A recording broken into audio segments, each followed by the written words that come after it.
but let's see. Here to talk about music and gaming, and does it make it a better experience or not?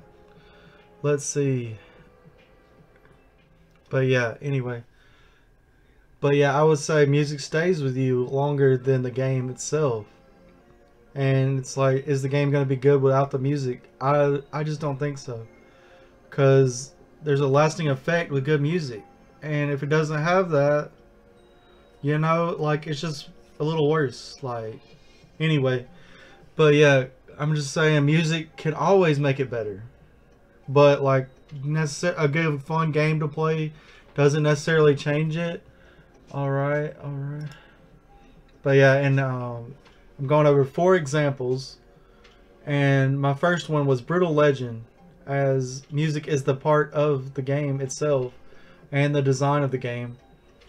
Alright, Sonic, the music is its strength, because not always is the gameplay really good. But yeah, and then thirdly, Toby Fox. You know, you've probably heard of Undertale or Deltarune.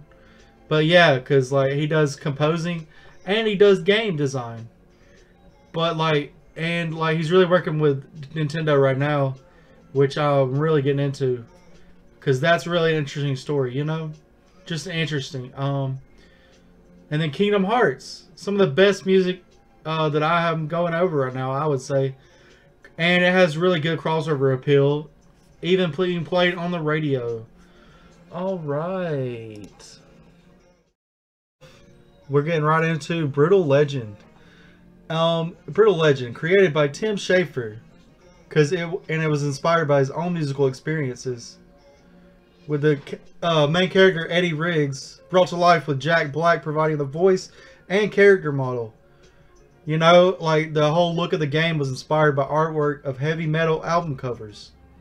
It's like, Eddie can't save the world without his flying V guitar or the customizable hot rod. And I would say it's just part of the iconography of the rock star, as we all know them, you know? Like, that's just something you think of. Like, rock star. Okay, really cool guitar. Like, that's an awesome thing. A hot rod, like music videos, you know? But yeah, anyway. And then he battles foes in stage battles. And the stage battle is, you work to capture other side and defend your own stage from attack. Alright. It really features a lot of heavy metal musicians. Lemmy Kilmister, Rob Halford, Ozzy Osbourne, we've all heard of him, Lita Ford, and it features Tim Curry on the you know, famous people side, and like that kind of background. And also Schafer made sure to add over 100 metal tracks to the whole song playlist, the songs featured in the game. Like, that's pretty impressive, you know? Alright, to Sonic. And then in Sonic the Hedgehog, the very first Sonic game, Sega started with Masato Nakamura, bassist and songwriter of J-pop band Dreams Come True. He worked on Sonic 1 and 2, composing for both games. And the Genesis Sonic soundtrack, as in 1 and 2, were characterized by their use of electropop. And then 3 is when they would start using their rock influenced soundtrack, as they were, you know, starting in starting in Sonic 3, Jin Sono comes on with the band Crush 40. If you know anything about Sonic music, you've probably heard of Crush 40.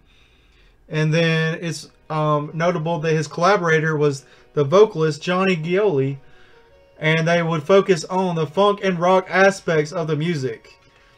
And this is most notable in the GameCube and Dreamcast Sonic games. And then, but yeah, I would say Sonic is that, you know, let's see, Sonic is that, you know, the music matters more than the gameplay, because the music is longer lasting. The music hits you harder. You know, like Crush 40. Like that's just synonymous with, you know, Sonic. Like the rock music is the Sonic feel. All right. And then I would call this part some of the best Sonic games, because we're just going to talk about, you know, some of the sales, because Sonic the Hedgehog sells 15 million copies in its very first outing on the Sega Genesis. You know, it's helpful that it is bundled with that console as a launch game, you know, because like at this time in the 90s, you know, Sonic comes out because of Mario. Like Mario has taken over the arcade. It is becoming a staple at your home console. You know, N64 is coming out later this night. So this is about 1994. So N64 is being worked on. Like, you know, NES was the year of Mario in 85, right before, you know, the lead up to Sonic coming out. And, you know, they bundle their Sonic game, like their killer app, to take down Mario. So 15 million, you know, with the first game is a pretty good attempt. Very good attempt at that. And then another notable one was, you know, later in 98, you have a Sonic Adventure selling 2.5 million. It's not a bad outing, you know. And then we go on to, you know, multi-platform, like Sonic does, you know, whatever Sega does, you know, they just make the games now. They move on from the, you know, Dreamcast was their last outing as a console maker. And then, you know, Sonic Heroes is that first multi-platform, selling 3.14 million. Like 3 million because, you know, 3 different consoles. And then Sonic Adventure 2 releases on GameCube, selling 1.7 million. And then you just think about that, like that's 3.5 million more. 2.5 million more than, you know, selling on GameCube. Like they go multi-platform, works out pretty well. And then in 08 we have Unleashed 2.5 million. And Colors 2 million.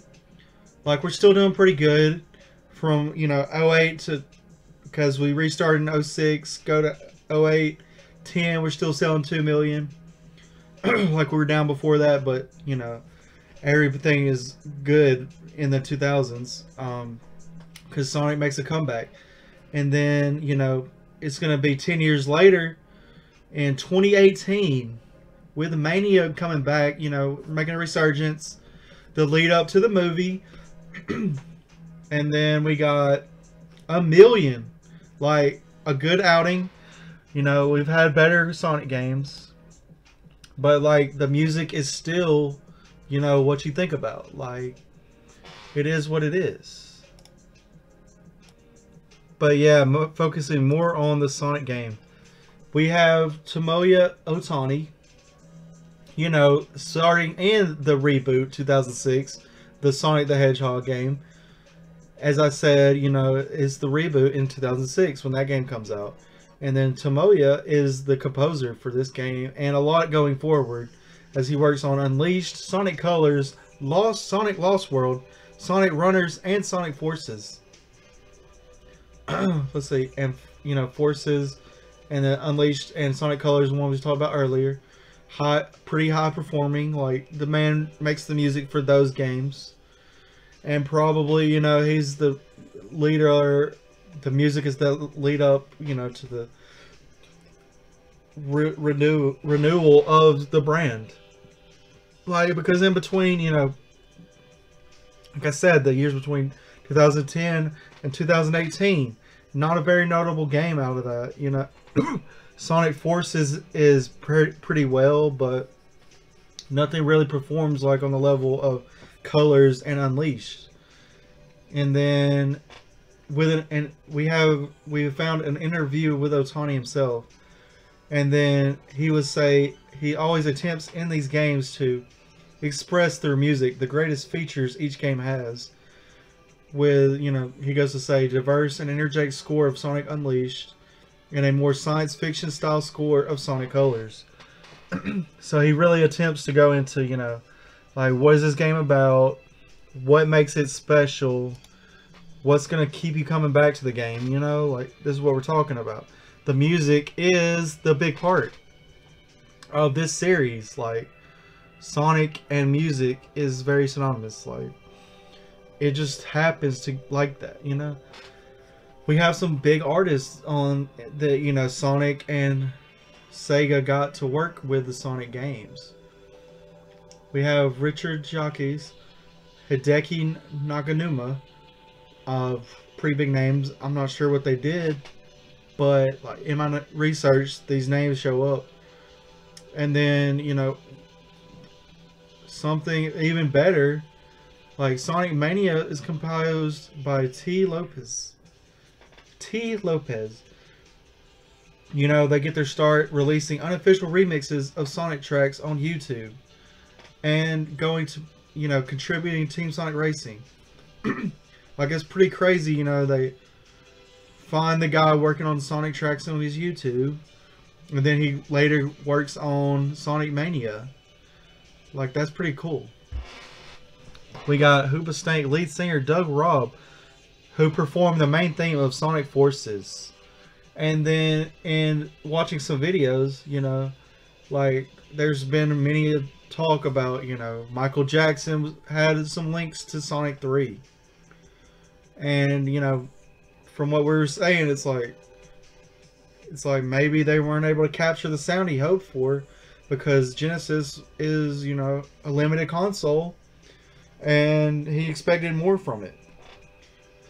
Because the MIDI sounds, that they used as the Genesis sound, not necessarily what he wanted, and there was some scandals going on at this time, so it might have made them move apart. Like, I don't know. Okay, that's that. All right, third example, Toby Fox. Might have heard his name. He's a game designer, writer, composer, director. At least 2 of his games, and then notably, he works on the music more. That must be his focus in his real life. Alright. But yeah, Toby Fox has a really good story, because like, you can't combine music and gaming any better than that.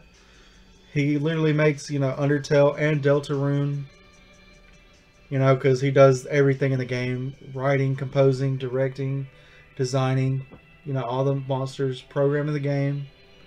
And then, based on his work on that, they feature him as a composer on Super Smash Brothers. With his character featuring very highly in the game. And then later, let's see, we got Game Freak's Little Town Hero. One of their big games outside of the Pokemon series. Trying something new, and he is the composer of that game. And then, with their work on that game, he also worked on Sword and Shield. And, as he's, working with Game Freak more, 2 games so far, I would just expect him to, continue his work on Pokemon. He's going to continue as a composer, or, if he wants to make a spin-off, he has the connection. Like, he could make his own game one day. Like, Toby is just the name right now. And, just focusing on, one performer that has really high connection to a game series. Utada Hikaru, she has some good songs. Kingdom Hearts theme songs. And she wrote 4 different ones. 4 songs. And they're all really great. They have some crossover potential. And those songs were Simple and Clean. I Can Hear It Now. Sanctuary. You Don't Think Twice. Face My Fears. Like, those songs just stay with you. You hear them 2 or 3 times. Simple and Clean, you hear it every time you boot up the game. Like Kingdom Hearts is these songs right here. Like without those songs, like does Kingdom Hearts mean as much to me? I don't think so. Like that's just so great. Like these 4 songs performed by Utada, you know, like her and Kingdom Hearts synonymous because she did the theme song.